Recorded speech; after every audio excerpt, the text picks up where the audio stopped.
most Americans, if they stepped inside a prison or really paid attention to what was going on inside our prison system, would be appalled and outraged.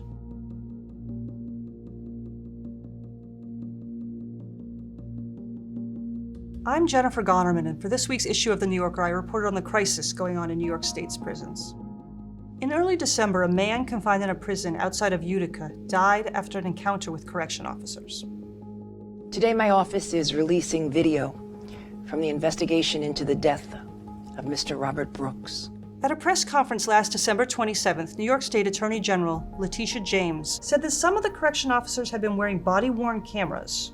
Their cameras had been powered on, but not activated. The officers did not realize that they were recording themselves.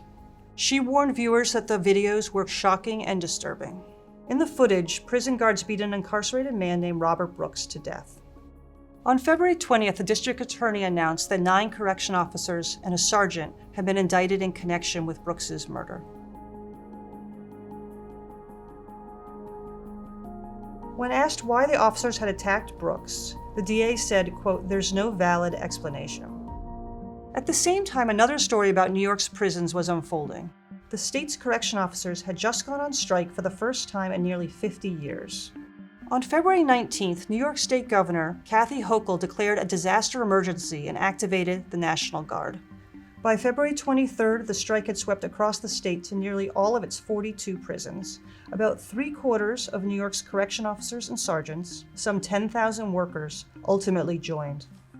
Without the staff necessary to run the prisons, officials locked them down. Incarcerated people could not leave their cells or their dorms. Every aspect of daily operations was disrupted. The strike ended after 3 weeks, but even now, 7 months later, the prisons have still not returned to the way they were before the strike. And in fact, the strike's impact may be felt for years to come. I've been tracking what's been going on inside New York State's prisons since the late 1990s, and now the whole system is undergoing a historic reckoning with people inside the system and outside the prisons trying to figure out how things went so terribly wrong. You can read my report in this week's issue of The New Yorker.